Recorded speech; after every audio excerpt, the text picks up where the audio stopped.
a nuclear weapon. I said that from the beginning. They're never going to have a nuclear weapon. They were on the road to getting one legitimately through a deal that was signed foolishly by our country.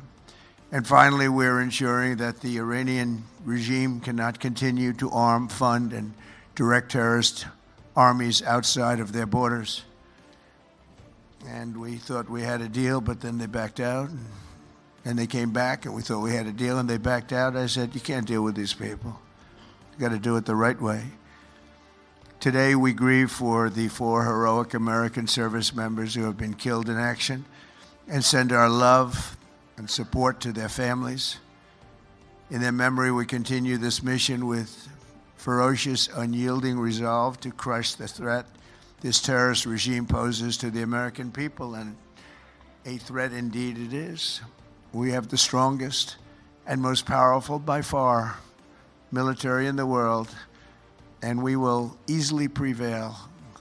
We're already substantially ahead of our time projections, but whatever the time is, it's okay. Whatever it takes, we will always, and we have right from the beginning, we projected 4 to 5 weeks, but we have capability to go far longer than that. We'll do it. Whatever somebody said today, they said, oh, well, the president wants to do it really quickly. After that, he'll get bored. I don't get bored.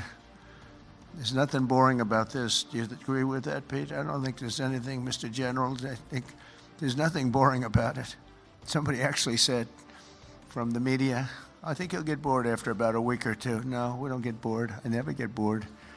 If I got bored, I wouldn't be standing here right now, I guarantee you that, to go through what I had to go through. We also projected 4 weeks to terminate the military leadership, and as you know, that was done in about an hour, so we're ahead of schedule there by a lot. But please join me in thanking every American service member who bravely is standing in harm's way. They really are incredible, and I just want to thank you. We have a lot of them right here. Thank you very much. Thank you.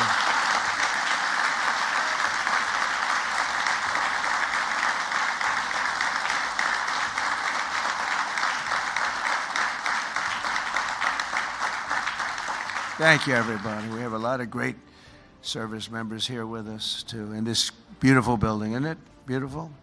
We're adding on to the building a little bit. We're improving the building. See that nice drape? When that comes down, right now you see a very, very deep hole. But in about a year and a half from now, you're going to see a very, very beautiful building. And there's your entrance to it right there. In fact, it looks so nice, I think I'll save money on the doors, because it can't get more beautiful than that. I picked those drapes in my first term. I always like gold, but I think we can save a lot of money. I just saved curtains. But, and it'll be spectacular. It'll be the most beautiful ballroom. I believe it because I built many a ballroom. I believe it's going to be the most beautiful ballroom anywhere in the world. And when you hear all that hammering out there, you know why the First Lady is not thrilled exactly.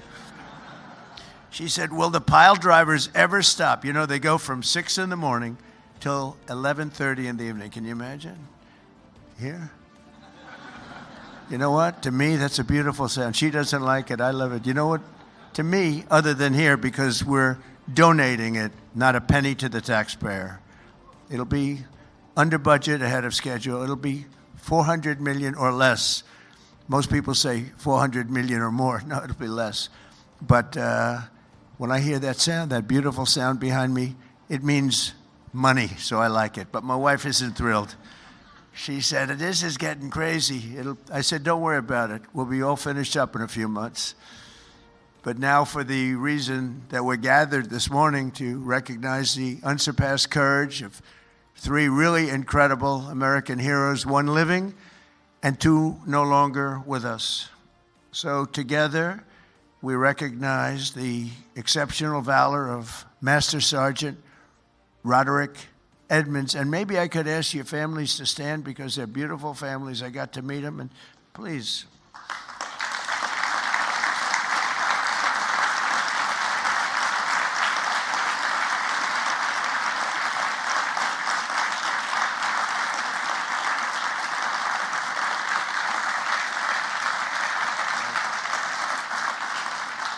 So Staff Sergeant Michael Ollis and Command Sergeant Major Terry Richardson, as they receive our nation's highest military award, the Congressional Medal of Honor.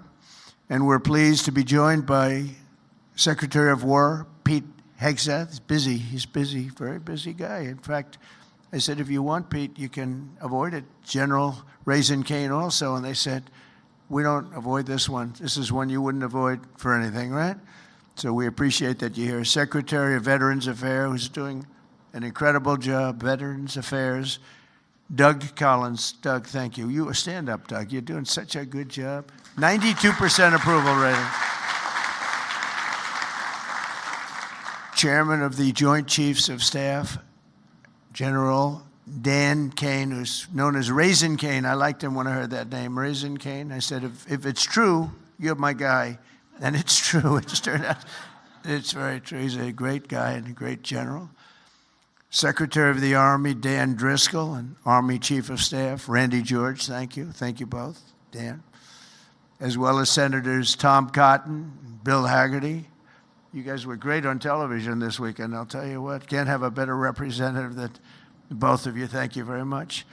And Representatives Tim Burchett, Jack Bergman, and Nicole Malliotakis. So we have a few others sitting here, but I'm not going to go through it because we have far more important people to honor today. Oh, we have Tom Homan. I got to at least mention Tom Homan. I would be a stand-up, Tom. What a job. Zero people coming in. We had millions and millions of people pouring into our country now that, I mean, I'm not even sure I can believe this number is zero, but it is given out by Democrats. Democrats from the last, and they're rated for the last 9 months. We had 0 people come illegally through our border. Right, Tom? So I want to thank you very much. And I also want to salute 6 former Medal of Honor recipients, William Swenson, Jim McLuhan, Walter Marm, Thomas Payne, Sammy Davis. That's an interesting guy. Where is Sammy Davis? We have a big story here, Sammy. You've heard that all your life, I'll bet, huh? And Edward Byers. Stand up, please.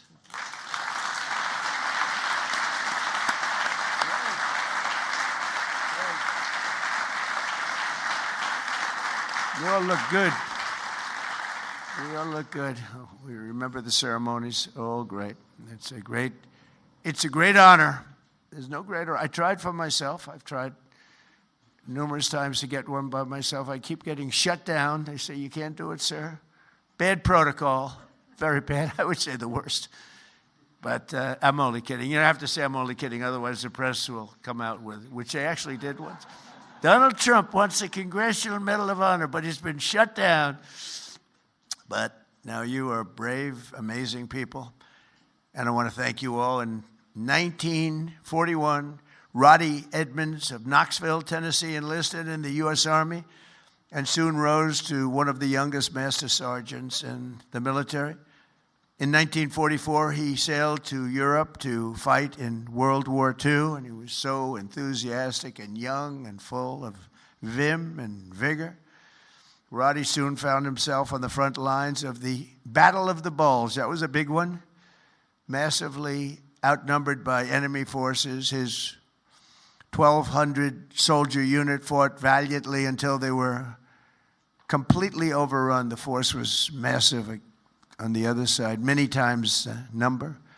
After a 4-day death march, one that was covered very well by the history books, through bitter cold, they were put into a German POW camp.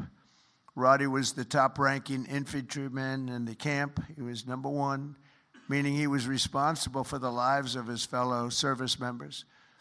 On July 26, 1945, a Nazi American president SSO Donald Trump മാധ്യമങ്ങൾക്ക് മുന്നിൽ പറയുകയായിരുന്നു ചില കാര്യങ്ങൾ. അത് ഇറാനുമായി ബന്ധപ്പെട്ട കാര്യങ്ങളാണ്. അതിൽ ഇറാനുമായുള്ള യുദ്ധം അത് തുടരുക തന്നെ ചെയ്യും അമേരിക്ക എന്ന് വ്യക്തമാക്കുന്നു. അമേരിക്കയുടെ 4 സൈനികർക്കാണ് അന്ത്യം സംഭവിച്ചത്. വീരമൃത്യു എന്ന് തന്നെയാണ് അതിനെ വിശേഷിപ്പിക്കുന്നത്. ട്രംപ് മാത്രവുമല്ല, അവരുടെ കുടുംബങ്ങൾക്ക്, ആ 4 പേരുടെയും കുടുംബങ്ങളോടൊപ്പം ഗവൺമെന്റും ഞാനും ചേർന്ന് നിൽക്കും എന്നവർ പറയുന്നു. ബ്രേവായുള്ള വളരെ ധൈര്യശാലികളായ 4 പേരാണ് രാജ്യത്തിന് വേണ്ടി ജീവൻ വെടിഞ്ഞത് എന്നുകൂടി പറഞ്ഞാണ് ട്രംപ് അവസാനിപ്പിച്ചത്. പിന്നീട് ട്രംപിൻ്റെ അവിടെ ഗവൺമെൻറ്റിനുമായി ബന്ധപ്പെട്ട ഒരു അവാർഡ് ഫംഗ്ഷൻ നടക്കാനും പോവുകയാണ്. അതിലേറ്റവും പറഞ്ഞു അതിൽ വാർ സെക്രട്ടറിയായ പീറ്റ് ഹെക്സത്തും അതോടൊപ്പം തന്നെ ഡാൻ കീനും ജനറൽ കെയ്ൻ ഇവർ രണ്ടുപേരും വളരെ ബിസിയാണ് എന്ന രീതിയിൽ പറയുന്നു. കാരണം ഇപ്പോൾ യുദ്ധം നടക്കുകയാണ്, അതുകൊണ്ട് തന്നെ അവർ ഇപ്പോൾ ഈ ഫംഗ്ഷന് പങ്കെടുക്കുന്നില്ല എന്നുകൂടി പറയുകയാണ്.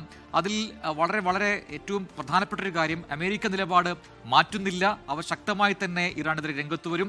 ഈ യുദ്ധം എത്ര നാൾ കൊണ്ടുപോകാൻ കഴിയുമോ അത്രയും നാൾ നമ്മൾ യുദ്ധം നടത്തുക തന്നെ ചെയ്യുമെന്നാണ് ട്രംപ് ഇപ്പോൾ വ്യക്തമാക്കിയിരിക്കുന്നത്. ലോകത്തെവിടെയായാലും ഏത് സമയത്തും 24 വാർത്തകളും ഓഗ്മെന്റഡ് റിയാലിറ്റി പാക്കേജുകളും എക്സ്പ്ലെയിനറുകളും വിശദമായി കാണാൻ ഞങ്ങളുടെ യൂട്യൂബ് ചാനൽ നിങ്ങൾക്ക് സബ്സ്ക്രൈബ് ചെയ്യാം.